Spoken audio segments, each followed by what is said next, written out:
¿Qué tal, amigos? El día de hoy vamos a tener un programa que tiene dos secuencias muy interesantes. Uno es la historia de Liliana La Rosa, una enfermera que llega a ser una gran personalidad en la actividad política y termina de ministra de Desarrollo Social. Además, ella ha trabajado en 16 países y conoce la administración pública como pocas personas porque ha vivido las experiencias en muchos países en cómo se gestiona el Estado, sobre todo en el sector salud. Ella ha sido decana del Colegio de Enfermeras y ha sido una luchadora social de varios años vinculada a ese gremio. Y por lo tanto es una persona muy interesante, nos contará su vida, nos contará lo que piensa sobre la salud y qué cosas hay que hacer para cambiar este sistema en el cual vivimos, donde la salud no es un derecho sino un privilegio. En segundo lugar me va a acompañar José Manuel Villalobos Campana, quien es el mejor especialista en asuntos electorales del Perú, abogado de la San Martín de Porres y además con 2 maestrías que lo prestigian. Él reúne un conocimiento vasto sobre la temática electoral y es probablemente el especialista más calificado para poder resolver los conflictos que surgen en los procesos electorales. Y además nos habla con mucha franqueza de los partidos, nos hablará con mucha franqueza de los partidos políticos y de todos los problemas que hay para darle salida a la presente crisis. Con ustedes iniciamos esta edición de Sin Flor.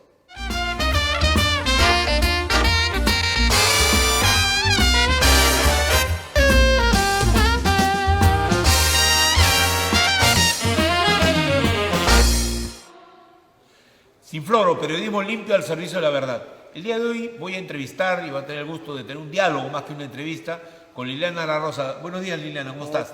Ella ha sido ministra del MIDIS, es una destacada profesional, ha sido además decana del Colegio de Enfermeras del Perú, ha tenido un rol muy importante y protagónico en muchos aspectos de temas de gestión pública, ha trabajado en 16 países y ha tenido y tiene maestrías muy importantes en gestión pública y una experiencia laboral, que es lo más importante, en suficientes países como para que sea una autoridad en todos estos temas.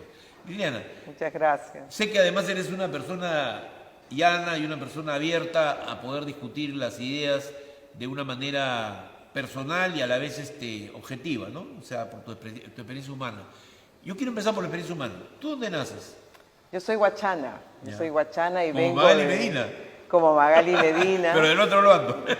Yo soy huachana, vengo de una familia procedente del norte chico, de Pativilca, y por otro lado de Huaraz, por el lado de mi madre, que se asentaron en Sayán. Así es que por los dos lados vengo de valles importantes, donde la caña y el algodón, ¿no? La caña de azúcar y el algodón marcaron el desarrollo de la zona y de nosotros. ¿Tú tuviste experiencia de vivir en el campo en realidad? ¿O tu experiencia fue básicamente en realidad allí me hicieron, he mantenido una relación muy estrecha siempre y de corazón con Andahuasi y con Sayán, pero he crecido en Huacho, crecí en un pueblo joven en Huacho, mi madre fue una luchadora y fue quien conformó junto con otras mujeres lideresas y hombres líderes la zona del asentamiento humano Domingo Mandamiento. Allí crecí sin agua, sin luz, pero mis padres siempre fervientes creyentes de invertir en educación. Así es que yo estudié en el Colegio Santa Rosa de las Madres Dominicas desde transición hasta quinto de secundaria. Sí. Famoso colegio. La educación, pues, lo primero, ¿no? Lo primero, lo fundamental.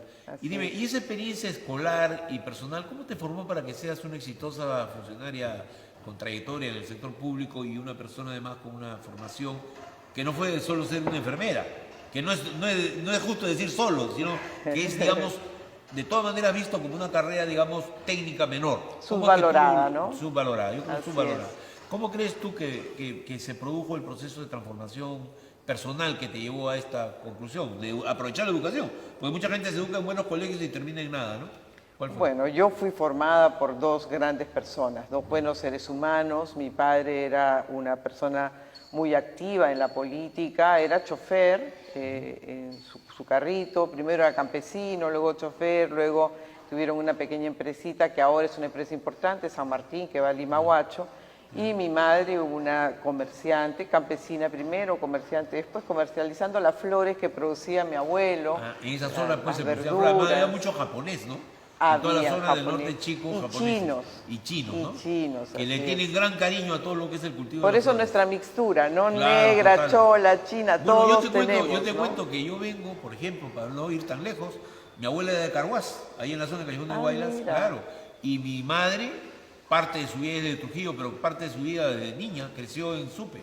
O sea, en la zona de Supe, en una hacienda azucarera. O sea que creo que el gran problema del Perú es que a veces la gente no se le revisa el DNA, ni se le revisa ¿cómo se llama? El árbol genealógico para que sepan que todos estamos dentro, con varias raíces de, Somos de un mixtura, mismo tronco, ¿no? Una Que es el Perú. estirpe maravillosa. Así es, claro. Mi abuela también era de Yamellín, con mi abuelo. Claro. Entonces yo creo que venimos de una estirpe grande y yo decidí ser enfermera justo por esa estirpe, porque es una estirpe de gente luchadora, guerrera, que ha salido adelante, pero ser sirviendo a los demás. Ser enfermera siempre ha sido una profesión, como la de Guardia Civil, que era aspirada por la gente de provincias y todo Así ello, ¿no? es. Pero digamos, ¿qué te decidió a ti? ¿Qué te gustaba la medicina? ¿Te gustaba el ser enfermera? ¿Habías tenido una experiencia que te Ajá. llevó a eso? A mí me gustaba curar. Siempre me gustaba ayudar. Cuando había una herida en la casa, llamaban, ay, llama a la Liliana que ella no tiene asco. Ella te va a curar con cariño. Entonces yo venía con mi agua oxigenada, mi mertiolate, dependiendo de qué se trataba, ¿no? Y mi mamá me había enseñado, ella era muy curiosa con el azufre, todas las técnicas antiguas de curación, antiguas, claro. el llantén, si Claro, recuerdas, claro, ¿no? claro. Las papas para cuando tenías Claro. fiebre, que te ponían la Claro. papa y te enrollaban. En fin, todo eso me enseñó mi madre y me encantaba ayudar. Entonces, siempre me gustó esa idea de curar, de ayudar. Y cuando Y conocí... tú entras cuando sales del colegio, tú entras inmediatamente a estudiar enfermería. Sí, yo salí de 15 años del colegio y ingresé a la Universidad José Faustino Sánchez Carrión de Huacho. Claro. Se acababa de fundar la Facultad de Enfermería. Momentos duros del país, momentos difíciles. ¿Qué año fue esto? El 80, yo salí el 79 y esto fue entre que hubo examen y se empezó el 81. Tiempos duros. Y en Huacho tiempos muy En el de fenómeno confrontación. el fenómeno del niño pocos meses después, poco tiempo Bueno, después. Sendero del 80. Luminoso apareció, Y también Sendero Luminoso el tema apareció. político, Claro, estaba claro. una gran confrontación Y social. esa zona era una zona que llegó a ser una zona que tenía confrontación social. Teníamos importante, una ¿no? gran confrontación social. Entonces, por eso yo me vine a Lima a estudiar en la Escuela de Enfermeras del Hospital del Niño. Ok. Y allí hice la carrera, el conjunto, y siempre vinculada a los sectores más pobres, por formación católica y por formación de mis padres dirigentes. Claro. Estuve de voluntaria en Coyique, estuve de voluntaria con varias... Famoso barrio del Cono Norte. Así es, con sacerdotes que hacían un trabajo muy lindo con niños desnutridos, con madres que pasaban situaciones de extrema pobreza, ¿no? Tú sabes que en esa zona, no específicamente ahí, sino en el Ermitaño, estuvo nada menos que el presidente del Banco Mundial. Sí, sí, sí, ¿No? sí, sí. Estuvo ahí, digamos, durante, me parece que 1 o 2 años haciendo un voluntariado. ¿Lo llegaste a conocer tú? No, no lo llegué a Pero conocer, sí sabes pero la yo he historia. vivido en el Ermitaño. Has vivido en el Yo he Ermitaño. vivido en el Ermitaño, conozco bien todo el cono norte y el cono sur, porque la iglesia en ese momento, de la que yo era parte como miembro de... O sea, tú estabas vinculada a la iglesia que seguía a Gustavo Gutiérrez y Así a los es. obispos que, digamos, estaban en la línea de la teología de la liberación. Gustavo Gutiérrez para mí es un hombre de fe, es un santo, Claro. es un hombre que ha marcado la historia del país y nos ha formado. Yo he sido parte de la Juventud Estudiantil Católica en Huacho y luego de la Unión Nacional de Estudiantes Católicos aquí en Lima y fui parte de la Pastoral Juvenil del Arzobispado. Entonces conozco y admiro la labor que se ha hecho desde Teología y la Liberación, a pesar que en su momento pues sufrimos la persecución también de Ratzinger. Pero luego fueron, ¿cómo se llama? Vueltos a, como se dice, al altar, ¿no? Porque el padre de Gustavo Gutiérrez fue rehabilitado de una manera espectacular gracias al presidente de la Conferencia Episcopal Alemana, ¿no? Y a la gestión del propio Papa Francisco, que claro, como buen jesuita fue muy cuidadoso, pero al final yo creo que ha logrado una plena rehabilitación, su incorporación además como cura dominico, ¿no? Que es una cosa como para protegerse, ¿no? Para protegerse en momentos de persecución, pero también porque hay la convicción de que San Bartolomé fue una persona que, aún cometiendo los errores Estamos de la hablando de Bartolomé de época, las Casas, que ahora de es santo, Bartolomé de las que fue el que Casas, protegió a los indios, así claro, es, claro. fue el protector de los indios, ¿no? Entonces yo creo que ahí también Gustavo sintió una vocación, una cercanía, ¿no? Entonces no solo fue un tema instrumental, que todos obviamente queríamos que lo protejan, pero fue un tema de vocación también, ¿no? Un hombre espectacularmente inteligente. Sí. En la Católica me acuerdo que todos los jóvenes marxistas iban en mancha, y anarquistas, ¿no? Que había bastante, iban en mancha a escuchar sus clases. Y era porque dicen, no vamos a escuchar la religión, vamos a escuchar cuando habla de Sartre, habla de los filósofos. Pero se quedaban a todos, ¿no? Entonces Gutiérrez canjeaba el hambre de estudio filosófico que había de los jóvenes y de cosas nuevas en la realidad, lo canjeaba por darles también un acceso a la doctrina que era inevitable, pues no te podías ir de la clase, una cosa impensable con él, ¿no? Y yo recuerdo clases en las cuales Gutiérrez tenía fácil 150 alumnos, de los cuales 70 estaban afuera porque no entraban en el aula magna de ciencias pero sociales, querían ¿no? escuchar, ¿no? Claro que sí. Fíjate Bueno, que yo recuerdo, sí, si me permites, sí, cuando era ministra del Ministerio de Desarrollo e Inclusión Social, sí, fue justamente un momento muy relevante ver cuando asumió Carlos Castillo Matasoglio, claro, el arzobispo, y quien lo presentó fue Gustavo Gutiérrez. claro, claro. Fue muy emocionante para mí. Yo no soy marxista, soy una creyente, soy una persona comprometida con la opción por los pobres, que es la que Teología y la Liberación ha marcado no solo en el Perú, ni solo en América Latina, sino para el mundo entero, ¿no? Ahora, para avanzar en tu biografía, tú entras de enfermera, estás en muchas luchas porque eres conocida como una persona combativa que defendió los derechos de las enfermeras. ¿Esa experiencia cómo fue? Bueno, es básicamente comentarte que mi experiencia como enfermera es la experiencia en el primer nivel de atención. Yo he sido una enfermera de pueblo. De posta, digamos, de ¿no? posta, de servicios de salud, de servicios para evitar la desnutrición. ¿Cómo ha sido tu experiencia? ¿Y tienes alguna anécdota, algo que pueda reflejar, quizás sintetizar la historia del trabajo de las enfermeras? Mira, es muy, muy interesante, por ejemplo, comentarte que apenas había culminado la profesión, todavía no me había graduado, porque en ese tiempo pues todo eso demoraba. Me fui a trabajar con unos alemanes y suizos allí en la última parte en Montenegro, en San Juan del Lurigancho, que venían a ayudar, ¿no? Entonces me dicen, esa va a ser tu posta. Y mi posta eran 4 esteras y una puertita de madera, ¿no? De triplé. Entonces comencé a mirar qué hago aquí, porque solo tenía una mesita y me dijeron, trae tú tus implementos. Y yo era una estudiante recién egresada, ¿no? Entonces fui a conversar con las enfermeras del puesto que quedaba caminando como a hora y cuarto. La gente hablaba, de mi población básicamente hablaban quechua, era gente que había salido huyendo de Ayacucho. Había pues una zona muy grande de San Juan Cruz del de Lurigancho. Motupe. ¿Tú sabes un detalle, perdona que te interrumpa, pero un pequeño detalle? ¿Tú sabes que la población en el Perú, la ciudad en el Perú donde más se habla quechua, después del Cusco, ¿dónde es? San Juan del Lurigancho. San Juan del Lurigancho, Lurigancho. específicamente el distrito, ¿ah? Así es. Impresionante. Impresionante. O sea, hay una mayoría de acuchanos, huancavelicanos, incluso cusqueños, puneños, en fin, que hablan son quechua, ¿no? Y las prácticas de salud que ellos tienen son de su cultura. Y nosotros como enfermeras tenemos que entender, promover y poder generar un diálogo, ¿verdad? Claro. Entonces, comentarte que yo me fui a la reunión de la junta directiva y dije, soy enfermera, voy a ayudar en el puesto de salud y me pongo a su disposición. He terminado mi carrera y quiero ponerme al servicio de todos ustedes. Ya había hecho mi tesis, había hecho todo. Entonces, me dicen, ¿y qué cosas hacen las enfermeras?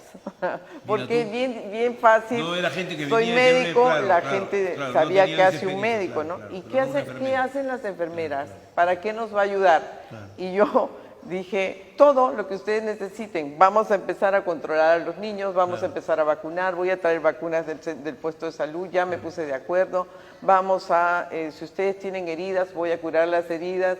Y comencé simplemente con esa reunión de información y al día siguiente, que yo había llegado tempranito como correspondía, estaba pegando papeles periódicos y de regalo para tapar los huecos de las esteras, no me había dado cuenta que se estaba llenando toda la parte de afuera porque tenían heridas, tenían niños, había sarna, había desnutrición, les dolía la... ¿Qué año hablamos de esto, Liliana? Cola. ¿Qué año hablamos de este?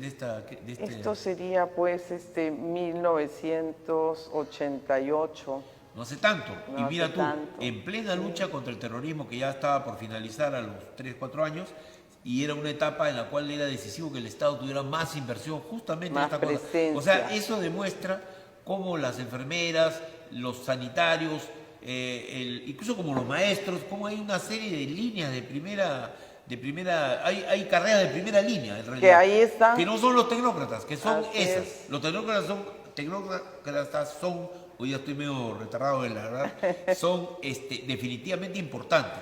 Pero los tecnócratas son un problema cuando no están vinculados a esto, ¿no? Claro, Esa primera línea en la que hay que somos, consultar. Claro. como dice un antropólogo que me gustó mucho, los burócratas de la calle. Claro. Somos los que llevamos el Estado a la calle. Entonces yo, mira, en ese engranaje, lo único que tenía como aliado era el Estado. Yo quería, esta era la parroquia, y la parroquia tenía estos pequeños apoyos. Entonces iba al Estado para que me Esta den posta vinculada a la parroquia. a la parroquia, ¿no? Que era un sacerdote suizo muy bueno que venía de Cusco, con una gran sensibilidad.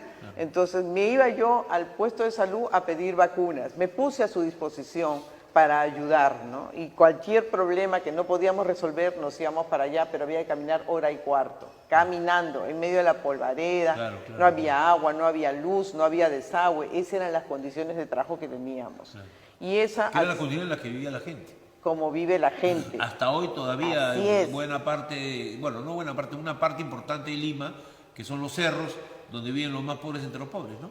Y la mayor parte de burócratas de la calle viven como vive la gente. Y esto también es bien importante. Policías, los médicos, Las enfermeras, los maestros, claro, las obstetras, claro, muy importante. que están allí donde la gente más lo necesita y son el Estado, la representación del Estado, ¿no? Esas fallas que tú has dicho, que es muy emblemática de tu primera experiencia como enfermera en San Juan de Lurigancho, ¿podría expresar un poco cómo estaba la salud del Estado cuando llegó la Del pandemia? Estado. Pero por supuesto, el primer nivel de atención que son las postas y los centros de salud. Estaban tan mal? O sea, nadie asumía la responsabilidad, Porque no nadie, invertían plata en eso. no hay incentivos para ser enfermera de poste y de centro de salud. Yo recuerdo cuando trabajaba en, por ejemplo, laderas de Chillón y regresaba a encontrar a mis compañeras, me decían, pobrecita Liliana, ¿qué haces allá? ¿Por qué no vienes a trabajar en el hospital? Claro, se quejaban de que ganaban poco, estaban muy mal, pero por lo menos había baño, había condiciones para lavarse las manos, para atender a la gente, mientras yo tenía que cargar el agua para poder atender a la gente y poder cumplir con mi higiene de manos y no contaminar, ¿no? En los puestos de salud y los centros de salud constituyen, mira el dato que te voy a dar, el 97% de los servicios. O sea, cada 100 servicios de salud del Perú, 97 son de primer nivel de atención. ¿Cuántas postas son aproximadamente? Creo que hay como Vinculados 6.000, al 7.000. MINSA, Sí. aproximadamente 8.200. 8.200, ya. Aproximadamente 8.200. De ese total, aproximadamente 4.000 no tienen médico.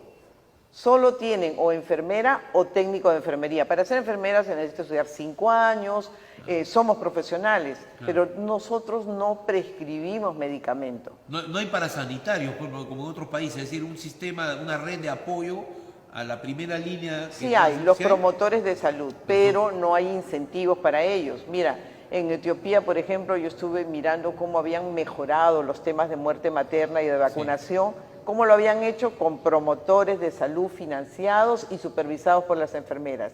¿Qué nos falta acá para hacer eso? Voluntad política. Y esa era la voluntad política. Son voluntarios. 40.000. Y son voluntarios. Voluntarios que se les capacita desde los puestos y centros de salud y ayudan en diferentes temas, en dengue, en muerte materna, en vacunación. Cuando tú dices incentivos, te refieres a que no tienen ningún tipo de remuneración ni de apoyo, por lo menos con alguna posibilidad que les pueda dar el Estado. En algún momento se les da para movilizarse, para hacer alguna actividad puntual, pero yo creo que esto debería ser en forma permanente, deberían estar registrados, deberían tener certificación de CINEACE, deberíamos darle un estipendio para que ellos puedan cumplir con indicadores. En función del cumplimiento de indicadores se les paga, así deberíamos hacer. Y lo mismo tiene el MIDIS. El MIDIS tiene, cuando estuve de ministra, calculamos que habían 200.000 personas vinculadas como voluntarios en el MIDIS. Podríamos tener un ejército de promotores sociales en el Perú. Eso hay que decidirlo. Es un verdadero ejército, un 250.000 de personas es una enorme cantidad de gente. La pregunta es, ¿por qué crees tú, y eso ya vamos a tu experiencia profesional más intensa estos años, ¿por qué tú crees que, así como la salud, muchos servicios del Estado no funcionan. Acá estamos agarrando un punto que es la primera línea. ¿No hay contacto con la primera línea ni con la población suficiente? ¿O qué pasa? En realidad se subvalora la labor articulada con la ciudadanía. Se subvalora al maestro, se subvalora a la madre cuidadora del CUNAMAS, se subvalora al que trabaja en los programas sociales, se subvalora a la enfermera, a la obstetra, al técnico de enfermería que está en el puesto de salud más alejado. ¿Por qué? Porque somos racistas, porque somos clasistas, porque creemos que para la gente pobre hay que darle cualquier tipo de servicio y que el que está trabajando con la gente en pobreza y pobreza extrema son gente poco calificada. Porque el éxito, la idea de si yo soy exitosa, yo no estoy entre los pobres. Si yo soy exitosa, yo tengo que estar en un ministerio, yo tengo que estar en las alturas de las decisiones. Porque si no estoy ahí, es que no soy exitosa. Entonces, hay un desprecio. Sí, sí. Yo tuve una experiencia una vez con médicos chinos que vinieron a Tarapoto, muy breve nomás. Y resulta que los horrorizó el darse cuenta que lo único que estaba bien puesto era la sala de operaciones. Y ellos me dijeron, eso es porque eso le da prestigio a los médicos y al hospital. Pero resulta que a la hora que fueron a ver la emergencia, la atención obstétrica, salieron tan horrorizados que incluso me ofrecieron una donación para la región para que pudieran comprar claves, que son estas ollas para autoclaves. poder, claro, las autoclaves que son para poder esterilizar pues la ropa de cama, etcétera, Así es. esencial, ¿no? Y se quedaron horrorizados. Me decía, esto no se ve en China. ¿Por Yo le dije, qué? ¿y qué pasa en China si hacen esto? Hicieron la seña de un disparo con pistola. Claro, porque mira, el 80% de los problemas de salud, deben resolverse en el primer nivel de atención. Hace años sabemos que la primera causa de muerte de las mujeres adultas en el Perú es el cáncer de mama. Claro. ¿Qué necesitas para enfrentar el cáncer de mama o detectarlo adecuadamente? ¿Qué cosa va a los puestos de salud? Hágase usted su examen manual de mama cada mes. Por favor, ¿hace cuánto existe el mamógrafo? ¿Por qué no ponemos mamógrafos en las zonas más alejadas del país? ¿Cuántas mujeres mueren por cáncer de mama? En ese momento no tengo el dato, pero es la primera causa. Cáncer uterino, 5.000. 5.000 al año. Imagínate. Y llega a 10.000 según otras cifras. O sea que, y sobre eso ha habido propuestas al Estado para hacer un programa mucho más agresivo. Y lo que tenemos es una cosa muy burocrática del Ministerio de Salud que llega solamente a 2.000. Pudiendo llegar a más, sino que... Pero yo estoy segura que hay su registro en todo eso, porque ¿cuántas son diagnosticadas? ¿Cuántas mueren sin diagnóstico? La idea es que el diagnóstico se haga con los programas sociales y se haga también esas postas si estuvieran funcionando como Dios manda, ¿no? Si tuviéramos mamógrafos en las postas, si tuviéramos rayos X digital en las postas, si tuviésemos además computadoras que pudieran hacer interconexión. Claro. Si yo soy la enfermera, estoy en mi puesto de salud, no hay médico, y viene una señora y me impresiona que es un tumor que puede ser maligno, yo puedo en ese momento solicitar por telemedicina a través de mi computadora, puedo solicitar por telemedicina al Instituto del Cáncer para que miren a la señora por telemedicina para saber si la refiero o no, si la saco o no del pueblo. Pero en este momento estoy con las manos atadas porque no se ha extendido la telemedicina. No es muy idealista ese kit que dices tú de mamógrafo, equipo digital de radiografía. No es idealista. Existe ya hace tiempo la tecnología adecuada. Existen hasta mamógrafos móviles, equipos de rayos X chiquititos, móviles.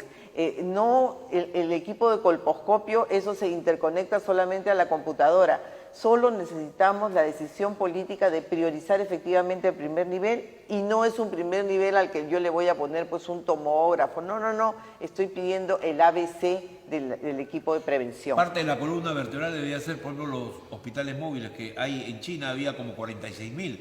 Ofrecieron al Perú en muy buenas condiciones económicas y nadie reaccionaba. Todos pedían coima. Nadie reaccionaba en el sentido correcto. No estoy acusando a nadie en específico, pero 3 o 4 regiones consultadas pedían una cantidad de dinero por adaptarse a un sistema que era necesario, urgente para la población. ¡Qué horror! O sea, buses adaptados a las medidas de las carreteras y todo para que tú puedas ir y tenía todo.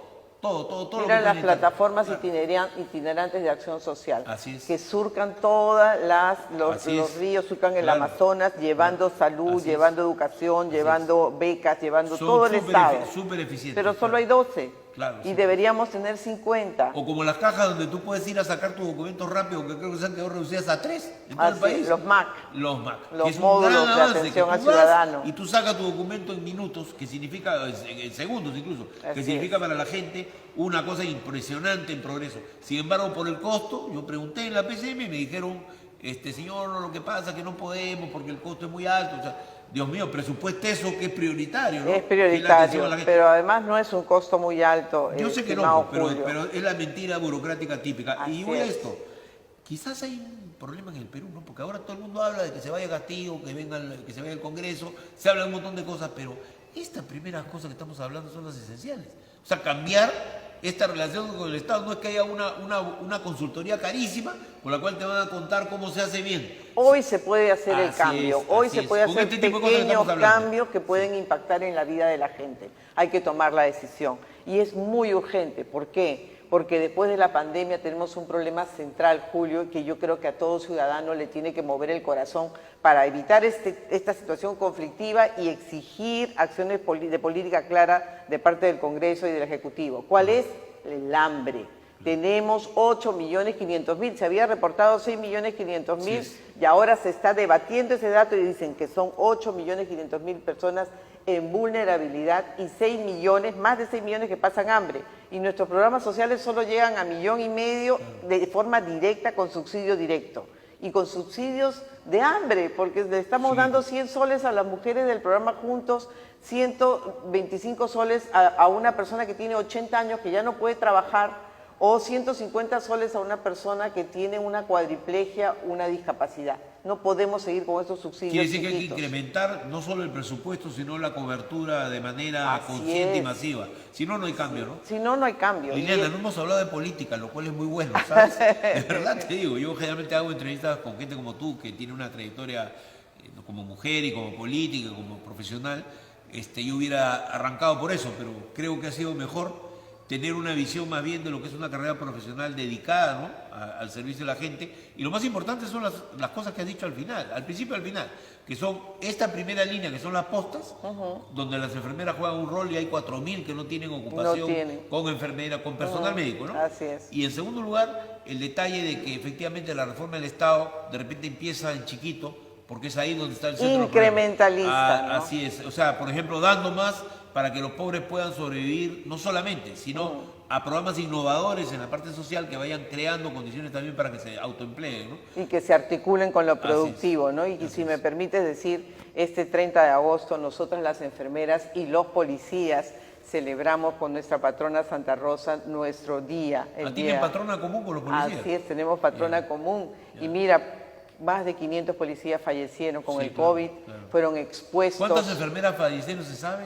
Aproximadamente 300 enfermeras y más de 500 técnicas de enfermería, porque fuimos los primeros en enfrentar esta situación y los más expuestos. Bien. Entonces yo quisiera que la ciudadanía, Julio, se acuerde en ese día, 30 de agosto, de nosotras. Muy bien. Un gusto, Liliana, de estar contigo. Volvemos con ustedes, amigos, en Sinfloro. Como siempre, con primicias y con lo mejor de lo que el Perú tiene para ofrecer en torno a un periodismo responsable y que busca siempre la verdad. No se olviden sintonizarnos en Conectados TV, canal 710 de Cable Más, 18.3 de señal abierta y en más de 100 operadores de cable a nivel nacional.